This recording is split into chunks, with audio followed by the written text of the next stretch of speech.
హరీష్ రావుని కేసీఆర్ ని ఉరిదీసిన తప్పు లేదు అని చెప్పేసి ఒక మాట మాట్లాడడం, ఒక సీఎం అనే వ్యక్తి ఈ విధంగా మాట్లాడడం ఎంతవరకు?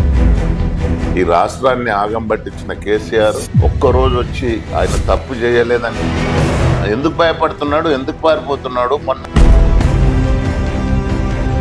సర్పంచ్ ఎలక్షన్స్ లో దాదాపుగా వాళ్ళకు 4,000 స్థానాలు రావడం అనేది జరిగింది. 8,000 స్థానాల వరకు మీకు వచ్చింది. అంటే సగానికి సగం వాళ్ళు దగ్గరకు వచ్చినట్టే కదా. కేవలం తన గురువు చంద్రబాబు నాయుడు కళ్ళలో ఆనందం చూడడానికి మాట్లాడినంత మోడీ ఇక్కడ చంద్రబాబు నాయుడు చెప్పినట్టు రేవంత్ రెడ్డి వింటున్నాడు అని చెప్పేసి బీఆర్ఎస్ నేతలు ఆరోపణ. రేవంత్ రెడ్డికి చంద్రబాబు నాయుడు గురువైనంత మాత్రాన్లా 4 టీఎంసీలు తీసుకునే కెపాసిటీ ఆంధ్రకుండే. అల్లు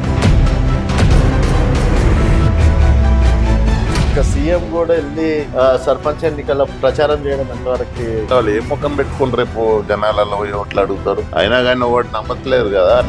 ఈ 2 సంవత్సరాలుగా కారీ రేస్ అన్నారు, కాళేశ్వరం అదైపోయింది అన్నారు, ఫోన్ ట్యాపింగ్ అన్నారు. ఎందుకు కేసీఆర్ ని కేటీఆర్ అరెస్ట్ చేయలేకపోతున్నారు? అన్ని ఆధారాలతో సహా మా దగ్గర ఉన్నాయి. అసెంబ్లీకి రాకుండా పారిపోతున్నాడు.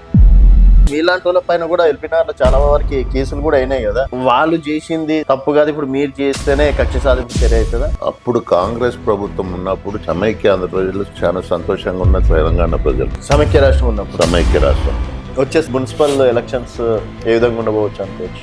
మేము చెప్పిన ఎన్ని పరిస్థితుల్లో మొన్న కొంతమంది ఇద్దరు సర్పంచులు పోటీ చేసిన కాడ ఓడిపోయారు. కాంగ్రెస్ వచ్చిన తర్వాత మన నీళ్ళు ఎక్కడికి పోతున్నాయో అది నిరూపించడానికి మాకు స్పీకర్ అవకాశం ఇస్తలే, అది అసెంబ్లీ అనుకుంటున్నా, గాంధీ భవన్ అనుకుంటున్నా అని చెప్పేసి డైరెక్ట్ చెప్పిండ్రు. ఎన్నిసార్లు అమిత్ షా వచ్చి, మోదీ వచ్చి ఏటీఎం కార్డు లాగా అయింది కాళేశ్వరం కేసీఆర్ కానీ 100 సార్లు అన్నారు. వాళ్ళ సొంత కూతురే చెప్తున్నది రాష్ట్రాన్ని దోసుకున్నారని. కవిత గారు మరి మీరేమన్నా కాంగ్రెస్